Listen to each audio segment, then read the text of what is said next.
Welcome to your academy Munilal sir.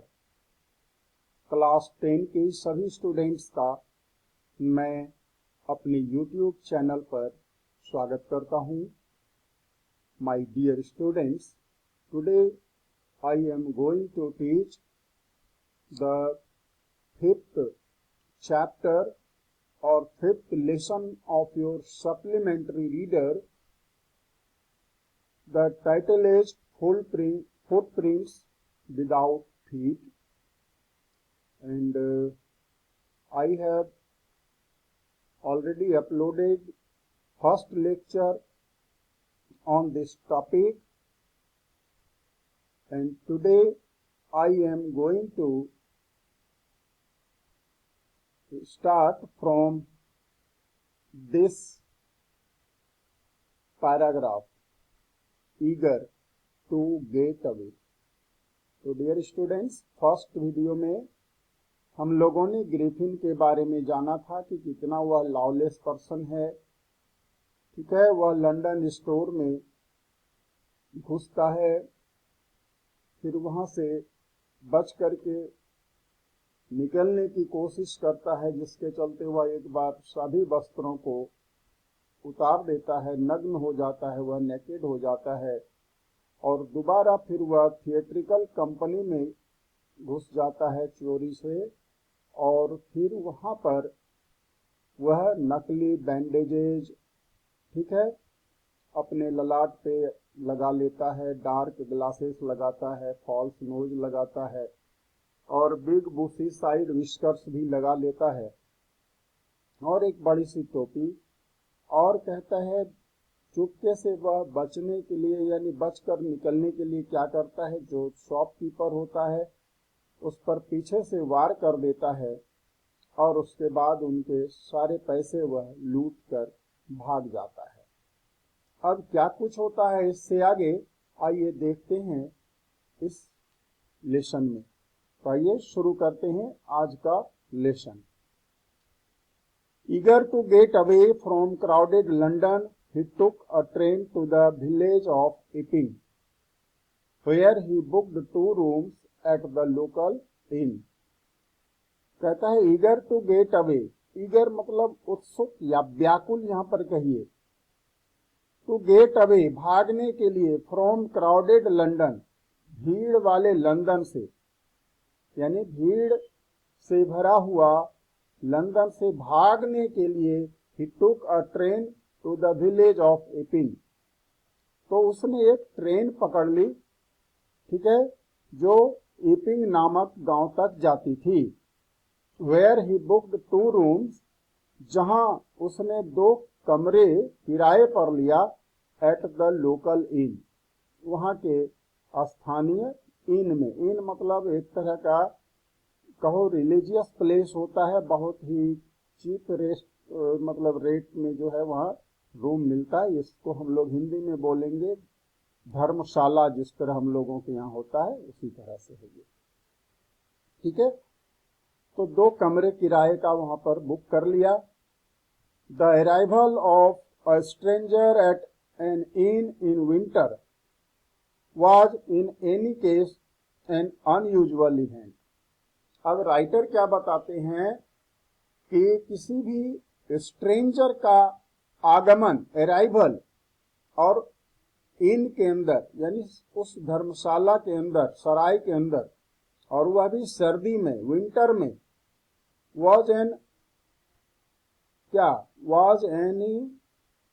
In any case an unusual event. कहता है किसी भी हाल में यह जो घटना थी अनयूजुअल थी, यानी और सामान्य सी घटना थी। यानी आमतौर पर ठंडी हवा या कहो के शीतकाल में, जाड़े के मौसम में, सर्दी के मौसम में इनमें लोग ठहरने के लिए नहीं आते हैं, लेकिन यह ग्रिफिन पहुंच चुका है, इसलिए कहता है इसका जो अराइवल था वह एक अनयूजुअल इवेंट था, एक असामान्य घटना, इसको लेखक ने कहा।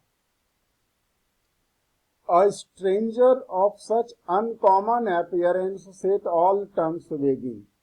और वह भी एक ऐसा अजनबी आया है जो अनकॉमन अपीयरेंस है, यानी अपीयरेंस मतलब फेस, चेहरा, जिसका चेहरा बिल्कुल क्या है, अनकॉमन है यानी असामान्य है।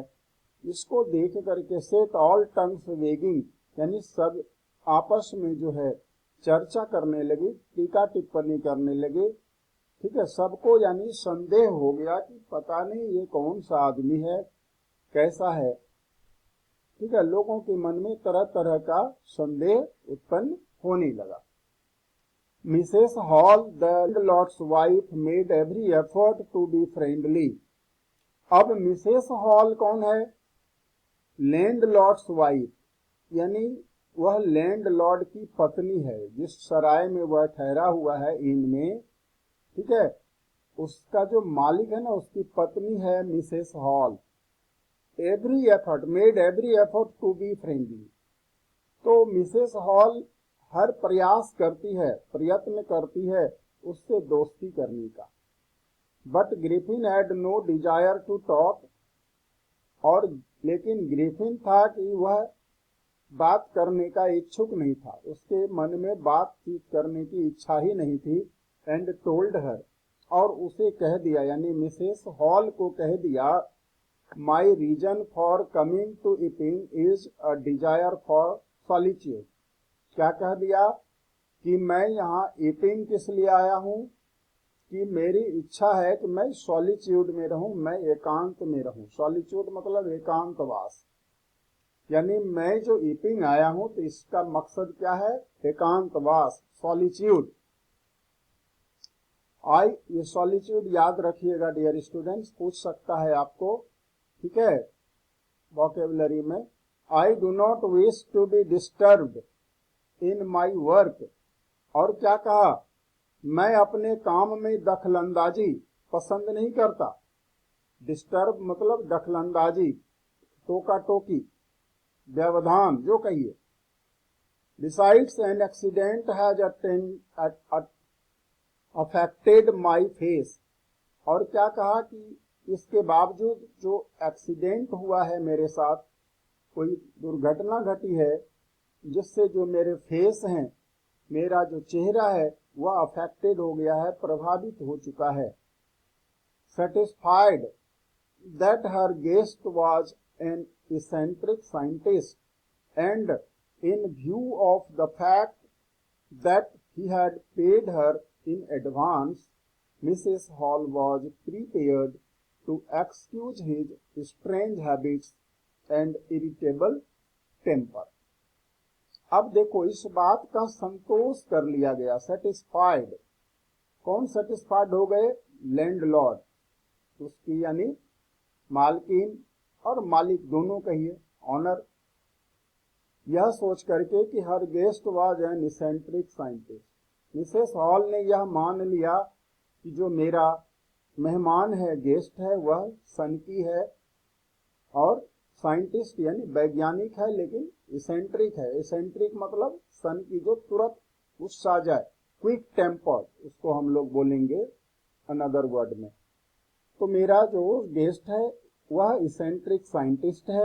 And in view of the fact, और इस सच्चाई को देखकर, क्या? That he had paid her in advance, कि वह उसे एडवांस भी दे चुका है, यानी किराए की राशि का अग्रिम भुगतान वह कर चुका है। मिसेस हॉल वॉज प्रिपेयर्ड, यही सोच करके मिसेस हॉल राजी हो गई, मान गई, ये कहिए आप, तैयार हो गई, to excuse his strange habits, इसलिए कि उसके विचित्र आदतों को उसे माफ करने के लिए। एंड इरिटेबल टेम्पर, और जो चिड़चिड़ा स्वभाव था, इसके लिए उन्हें माफ कर दिया मिसेस हॉल ने। But the stolen money did not last long, लेकिन चोरी का जो पैसा था वह ज्यादा दिनों तक नहीं टिका, यानी ज्यादा दिन तक नहीं चला। And presently Griffin had to admit that he had no more ready cash, और फिलहाल ग्रिफिन ने मान ही लिया कि मेरे पास अभी कोई रेडी कैश यानी रोकड़ा नहीं है, मेरे पास कोई नकद राशि नहीं है। ही pretended, however, that he was expecting a check to arrive at any moment. यद्यपि उसने प्रिटेंडेड यानी बहाना कर दिया, झूठ बोल दिया कि उसके पास किसी भी समय चेक जो है आने वाला है, पहुंचने वाला है। Shortly afterwards, a curious episode occurred. इसके तुरंत बाद ही एक विचित्र सी घटना घट गई। क्या घटी देखो। Very early in the morning, a clergyman and his wife were awakened by noises in the study. कहता है क्या हुआ जी, सुबह सुबह क्लर्जीमैन और उसकी पत्नी जग गई। कैसे? By noises in the study, study में शोर सुन करके। स्टडी एक कमरा हुआ, अध्ययन कक्ष। Creeping down stairs they heard the chink of money being taken from the clergyman's desk. अब कहता है नीचे सीढ़ियों से उतरता हुआ दोनों ने, दे यानी जो क्लर्जीमैन वाइफ और हस्बैंड हैं, उन्होंने चिंक सुना। चिंक यानी झंझनाहट सुनी उन्होंने। ऐसा लगा कि कोई आदमी जो है क्लर्जीमैन के टेबल से, उसके ड्रावर से पैसे निकाल रहा है। without making any noise and with a poker grasped firmly in his hand, the clergyman flung open the door. अब कहता है बिना कोई शोर किए, यानी चुपचाप हाथ में एक पोकर पकड़ लिया कस करके। पोकर लोहे की एक रड होती है। और clergyman flung open the door, धक्के मारकर दरवाजा खोला और क्या बोला देखो, सरेंडर। सरेंडर यानी अपने आप को मेरे हवाले कर दो, आप ये कह सकते हैं। Then to his amazement he realised that the room appeared to be empty. लेकिन आश्चर्यचकित रह गया, क्योंकि उन्होंने देखा कि रूम जो है बिल्कुल एम्प्टी था, खाली था। He and his wife looked under the desk and behind the curtains and even up the chimney. अब दोनों ने कहां देखा, देखो टेबल के नीचे, पर्दों के पीछे और चिमनी के ऊपर भी देख लिया। There wasn't a sign of anybody, लेकिन वहां किसी के होने का कोई निशान तक नहीं था। Yet the desk had been opened, फिर भी डेस्क तो खोला जा चुका था।